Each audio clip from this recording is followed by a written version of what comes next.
Hey, I'm Jim. I'm a game master and I also write books, mostly fiction. Do you want to learn how to set the scene in D&D with engaging descriptions and evocative emotions? Yeah, I mean, everyone does.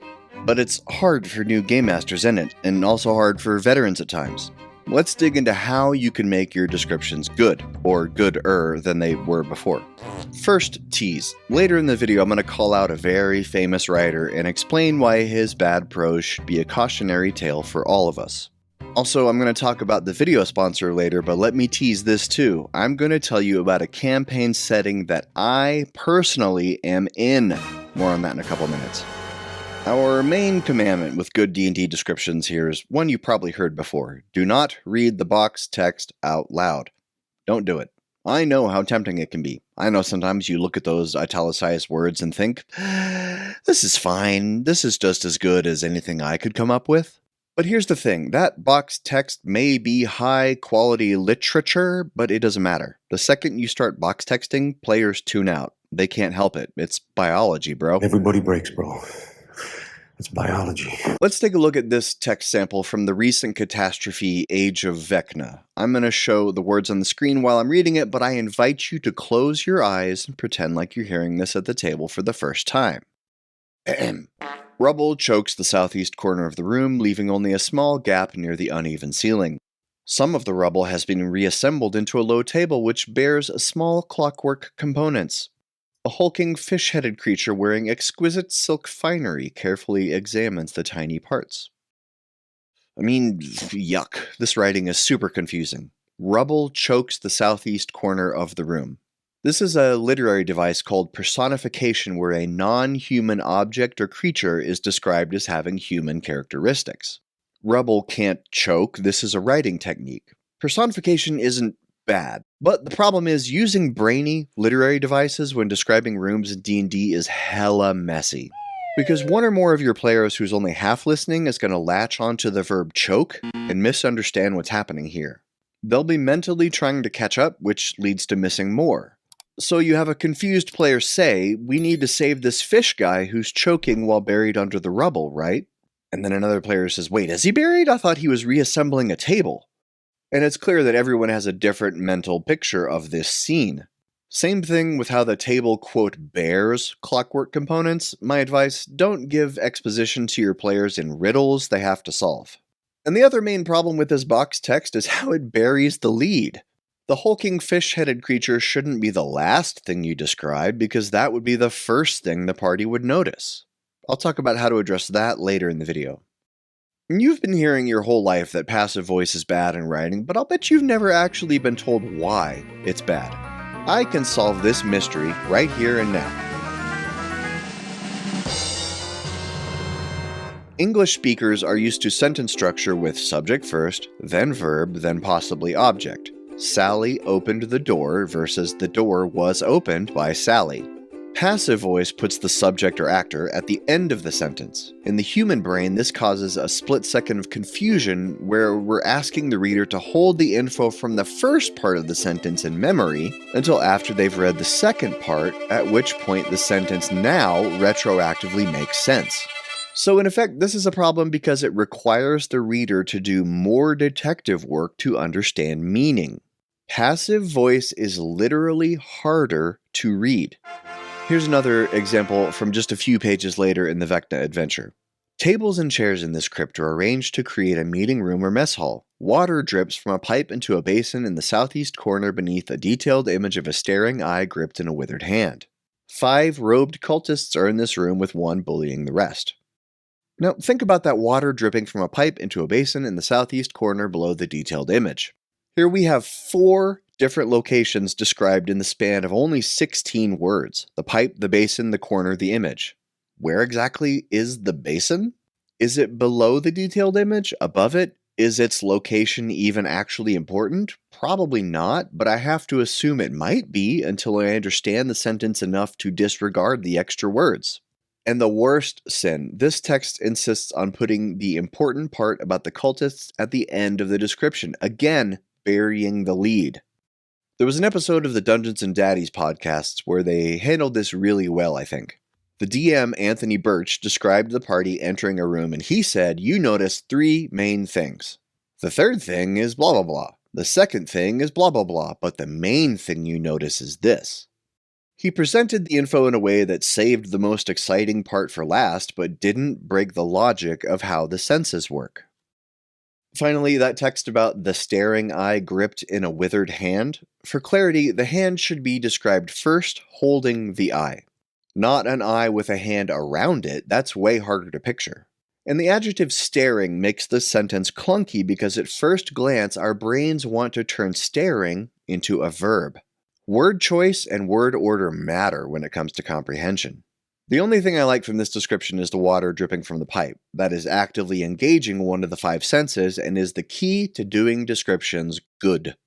Before we dive into solutions, let me read you one more piece of TTRPG writing. Pushed and pulled by the blistering winds, layers of sand form mounds and ridges that span as far as the eye can see. When looking across the dunes, the heat of the sand is clearly visible as a constant shimmering haze rises from the ground. The temperature and loose surface layers of sand make traversing this terrain arduous both on foot and in vehicles. A lot of traction, persistence, and heat resistance is needed if one wishes to cross these dunes. Even though this text uses personification and a bit of passive voice, at no point was I confused. It's not drowning in adjectives and clever turns of phrase. It's direct, easy to understand. This text comes from today's sponsor, Scorched Basin by Homie and the Dude. They have provided me some text to read about this, but because I eat my own dog food, I am going to summarize it in my own words.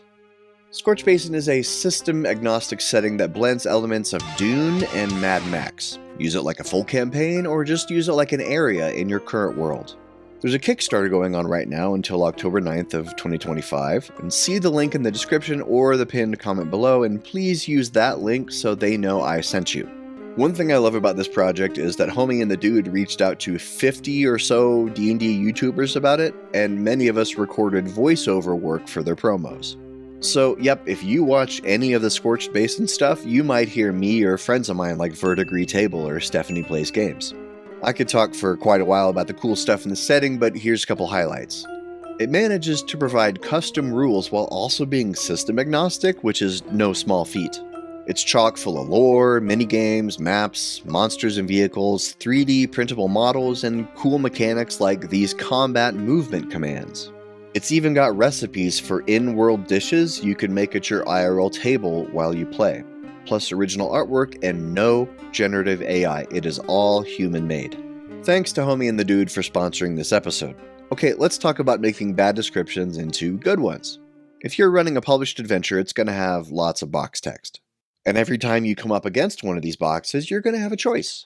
Read it or paraphrase it. I highly recommend the second option. If you're the DM and you're seeing the box text for the first time, here's what you do. Skim it, picture it, then think about the 5 senses. Pick 2 or 3. Then start by saying, so, okay, like you see ... and then describe the mental picture you got when you read the text yourself.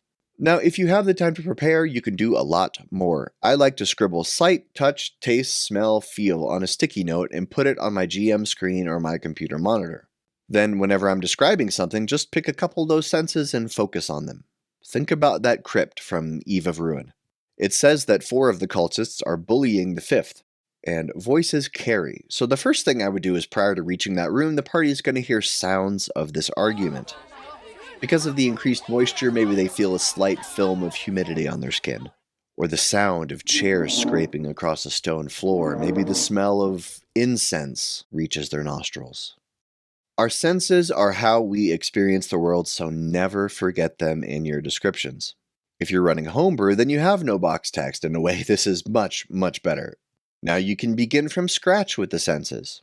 As you enter this seaside town, a chilly breeze cuts under your armor.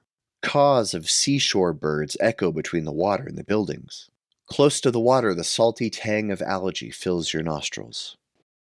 So that's maybe a little too purple with the prose, and if I were writing this in a novel, in second draft, I'd probably go back and cut the word chilly because chilly breeze is redundant, but you get the point. And see how in this example I've deliberately not targeted the sight sense. I'm giving little clues here and there what things look like when addressing the other senses. Finally, you'll note I'm basically speaking in bullet points, not paragraphs. Okay, so to summarize all of our points into a lesson, here we go. 1. Skip the box text and speak simply.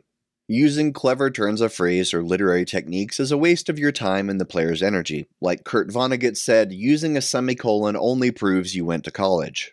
When you give your players information or exposition they have to parse, it creates work. And worst of all, some of your players will misunderstand and they won't ask for clarification because they're afraid it'll seem like they weren't paying attention.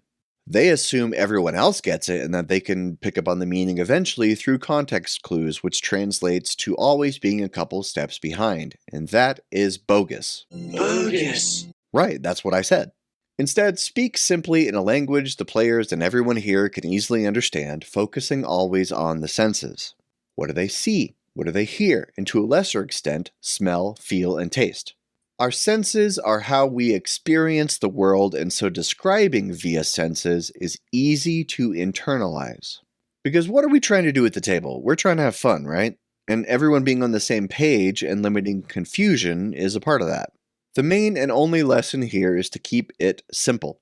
I watch actual plays, and most of them have a bad habit of starting their campaign first episode with a 5-page spoken intro by the dungeon master to establish the tone. And they want it to be epic, so they stuff the text with adjectives and adverbs because that's what amateur writers think makes quality. But we must never forget that Mark Twain said, if you catch an adjective, kill it. And also Stephen King said, the road to hell is paved with adverbs. These guys know what they're talking about. Heed their warnings. Oh yeah, that famous author I said I was going to call out? A friend of mine went on a podcast and he was discussing bad writing. He said, here's my impression of Da Vinci Code author Dan Brown. The tall man walked into the long room and spoke to the sad woman. That's subtle, but it's a pretty vicious burn if you think about it. Hemingway or Margaret Atwood wouldn't describe the man as tall. Instead, they would write how the man entered the room and his hat fell off when it bumped against the top of the door frame.